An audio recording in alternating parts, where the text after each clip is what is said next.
স্বাগত। আজকে কিভাবে সরু চাকলি পিঠা বানাতে হয় সেটা দেখাবো। তাহলে চলো শুরু করা যাক। এখানে আমি কিছুটা আলু চাল ভিজিয়ে রেখেছিলাম 2 ঘন্টার মতন, সেটা ছেঁকে রেখেছি, জল ঝরিয়ে রেখে দিয়েছি। আর এখানে কিছুটা সিদ্ধ চাল নিয়ে নিয়েছি, আর এখানে কিছুটা কলাই ভিজিয়ে রেখেছিলাম। এবার আলু চালটাকে আমি গুঁড়ো করে নিলাম, গুঁড়ো করে চেলে নেব। আলু চালটা গুঁড়ো করা হয়ে গেছে, এবার এটা ভালো করে চেলে নেব। এখানে মুগ কলাইটাও আমি বেটে নিচ্ছি।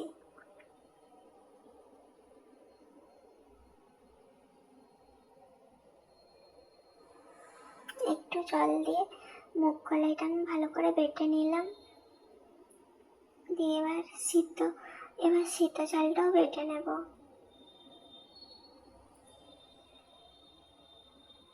সিদ্ধ চালটাও বাটা হয়ে গেছে, দিয়ে দিয়েছি। এখানে 1 চামচ মতো নুন দিয়ে দিয়েছি, আর হালকা উষ্ণ গরম জল দিয়ে দিয়েছি, আর পাতলা করে বেটারটা গুলে নিয়েছি।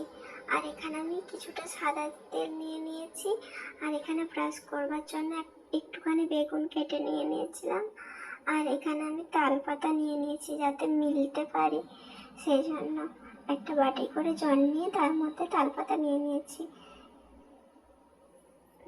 পিঠাটা কিন্তু দেখো একটুও লাগছে না, উঠে যাচ্ছে ভালোভাবে।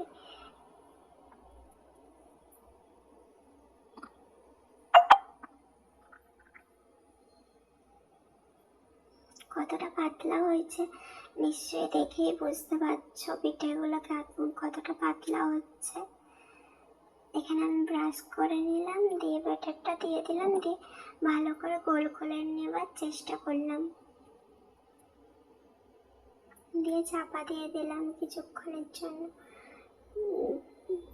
দিয়ে তুলে নিলাম। এরকম করে পরপর তুলে নেব।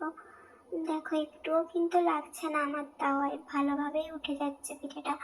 আমি এখানে 3 কাপ মতন আলু চাল নিয়েছিলাম, আর 3 কাপ মতন কলাই নিয়েছিলাম, দিয়ে 2 ঘন্টা করে ভিজিয়ে রেখেছিলাম।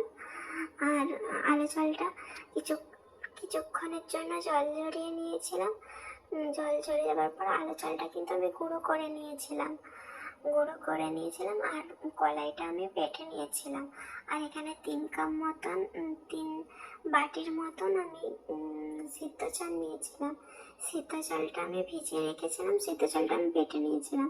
আর এখানে আমি কিছুটা হালকা উষ্ণ গরম জল দিয়ে দিয়েছিলাম যাতে পিঠেটা ভালোভাবে ওঠে। আর 1 চামচ মতন নুন দিয়েছিলাম, যে যার পরিমাণ মতো নুনটা দিতে পারো, সেটা কিছু ব্যাপার না।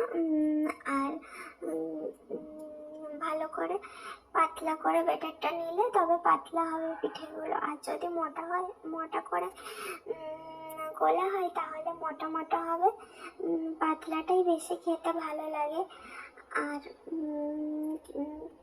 মোটাটা কাঁচা রয়ে যেতেও পারে, আর খেতেও অতটা ভালো লাগে না। চলো এবার আমার সব পরপর পিঠেগুলো হয়ে গেছে। এখানে আমি পায়েস নিয়ে নিয়েছি, গোবিন্দভোগ চালের পায়েস হয়েছিল, গোবিন্দভোগ চালের পায়েস নিয়ে নিয়েছি, আর ফুলকপি আলুর তরকারি নিয়ে নিয়েছি, আর 3টে পিঠে নিয়ে নিয়েছি। রেসিপিটা তোমাদের কেমন লাগলো প্লিজ কমেন্ট করে জানাবে, আর রেসিপিটা ভালো লাগলে একটা লাইক করে দেবে। আর যদি রেসিপিটা তোমাদের ভালো লেগে থাকে তাহলে প্লিজ সবাই চ্যানেলটা সাবস্ক্রাইব করে দেবে। এরকম নতুন নতুন রেসিপি পেতে প্লিজ সবাই চ্যানেলটা সাবস্ক্রাইব করে দিও।